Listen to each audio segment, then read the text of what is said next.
wane seen taxawaay mais bu ñuy dëpp wax nañ bàyyi wax ji ñuy dëpp di def ay double jeu ça n'a pas de sens. d'accord très bien maa ngi ñëwaat ci yow tout à l'heure Serigne en attendant ma nuyu Cheikh Oumar def ngañ ci jotaay bi. bàyyi na nga nuyoog internautes yi. maa ngi lay nuyu di nuyu internautes yi di nuyu Serigne Niang. yaram dafa tàng. maa lay fay yaram bi kay tàngu. mais maman commentaire damaa gis ku tudd Macky Sall def photo Macky Sall ne naa ñëw mu def ma responsable des jeunes Macky Sall fay ma salaire engagement politique moom bu dee salaire da ci am rek nekkatul engagement comme defuma ko woon boobu ba léegi ànduma ak boobu ba léegi du léegi lay ànd ak moom beneen bi di nuyu ñëpp di ziar ñëpp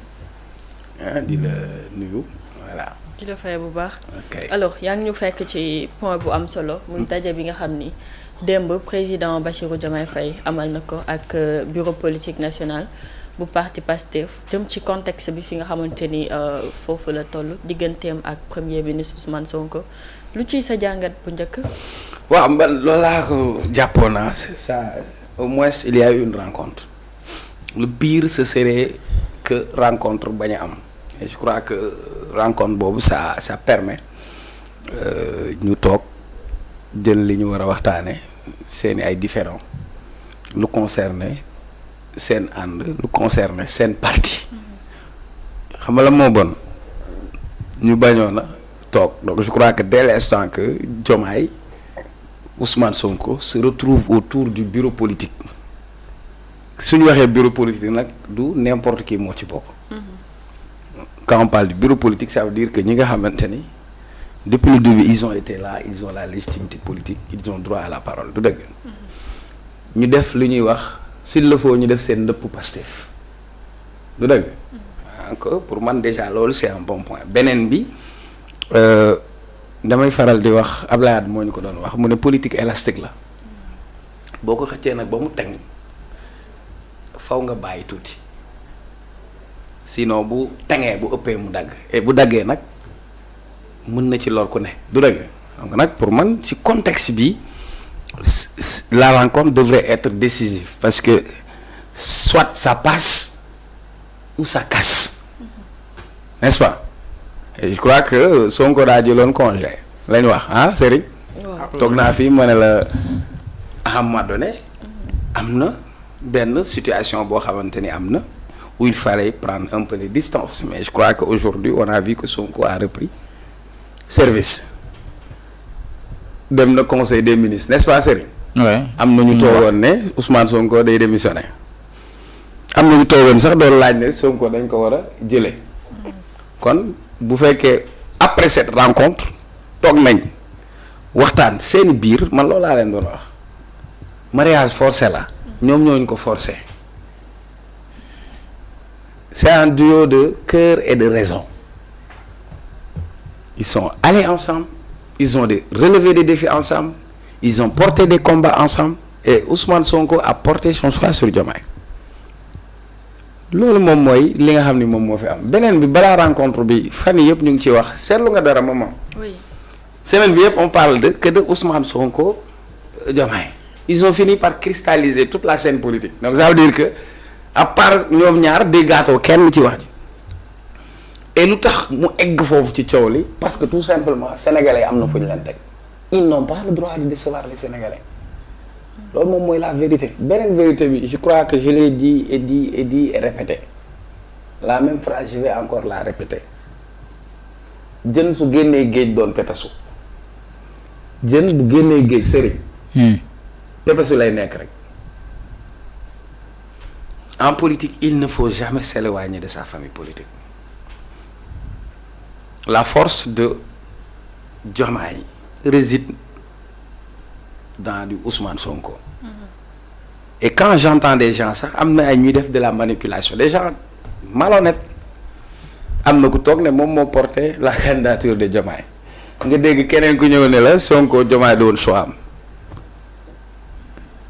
Sonko moo lancé campagne de parrainage du candidat Diomaye et c'est bon parfois le rappel est important dans le processus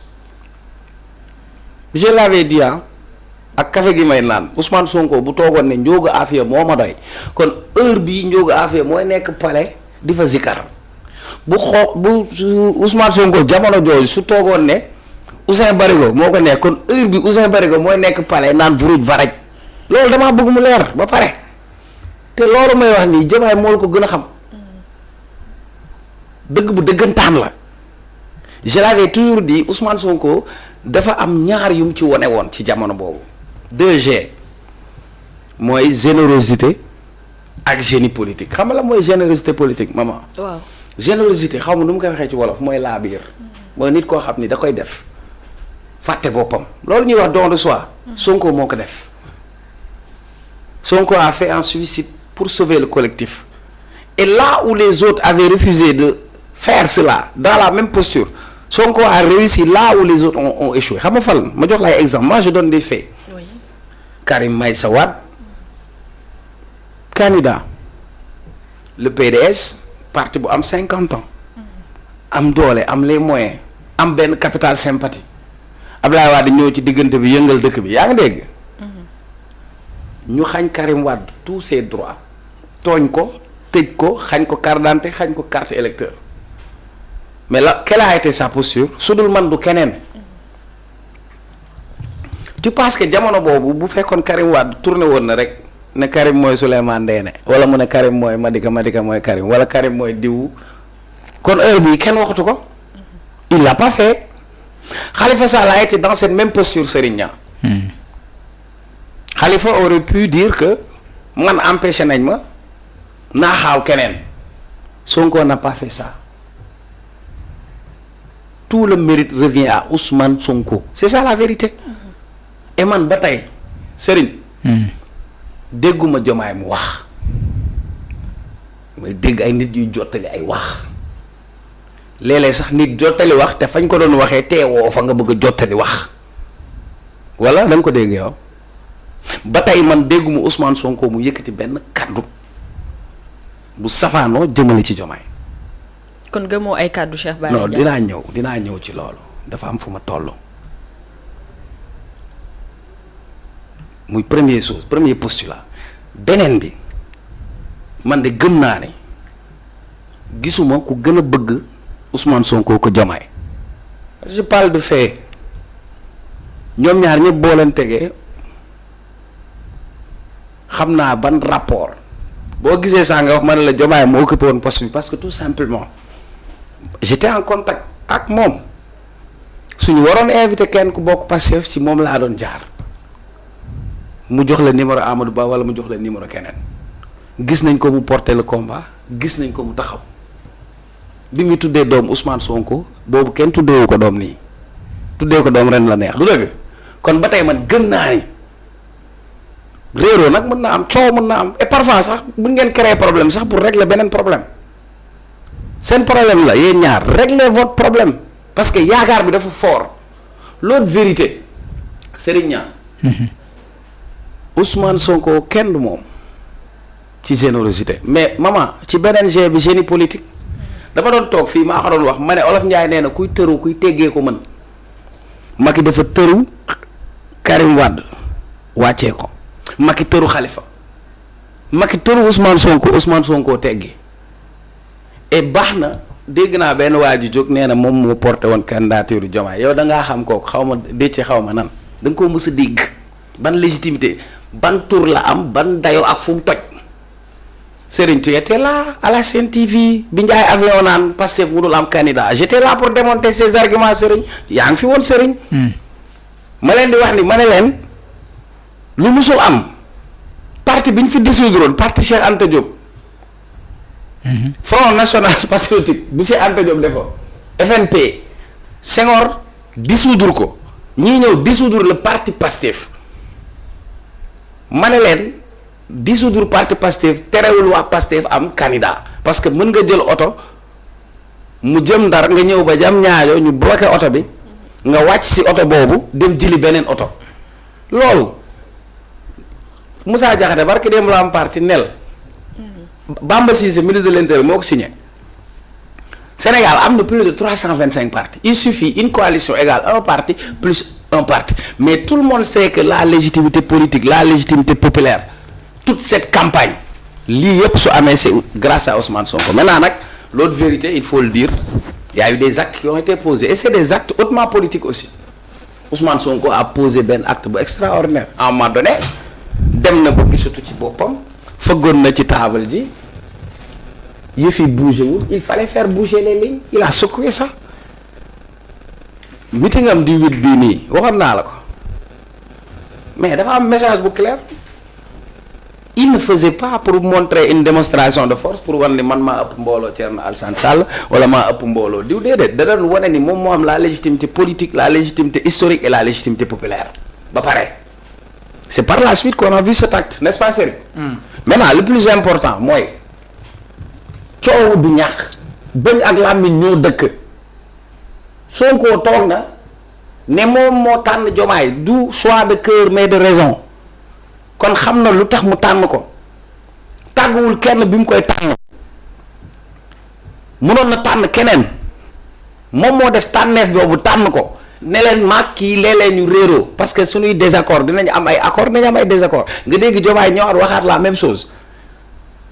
dafa am nag fu ñu toll foo xam ni question de lucidité la ak de réalisme politique maintenant dans cette sphère am na ay prise de position du si ñàkk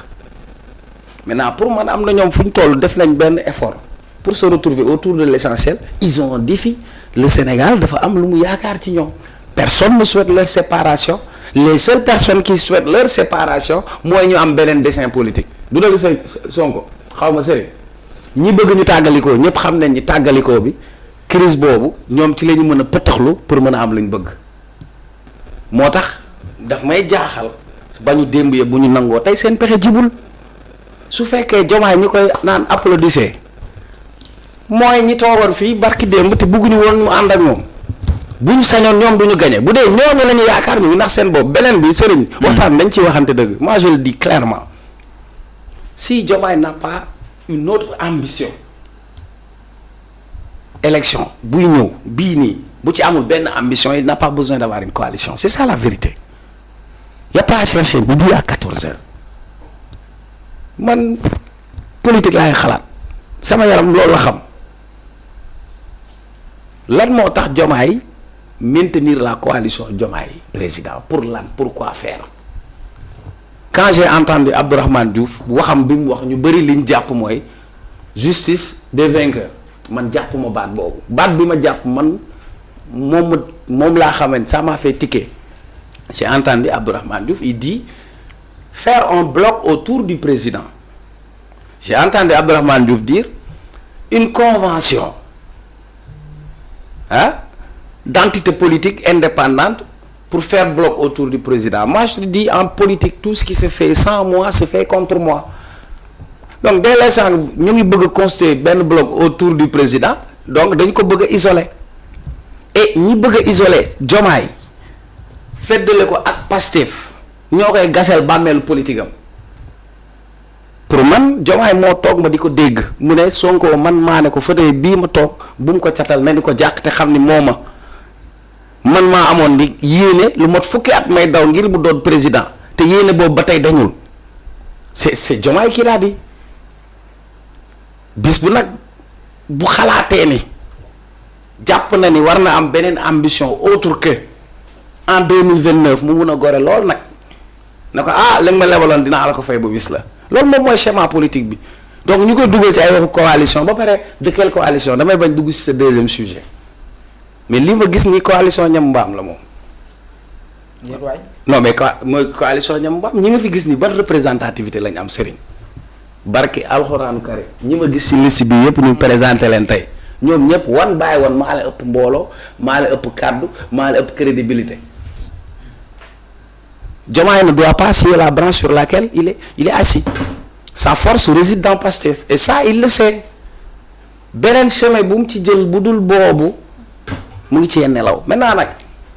dans un couple maman day am ay difficultés y a pas de couple parfait parce que da ngeen di ànd bi day am lem parfois bu am tuuti kaani mais il faut ngeen am grandeur pour xool lan mooy seen intérêt ngeen placer intérêt réew mi lan la ngeen placer yéen fan ngeen jóge nan ngeen def ba egg fii ñoom ñaar ñi bu ñu gëstoo gis ni ci seen ginnaaw pour ñoom ñu egg si fii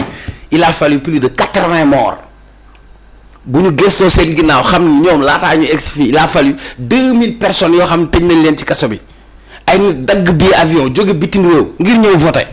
nit jóge bitim réew new na cëpp aéroport ñu jàpp la dugal la ci kaso bi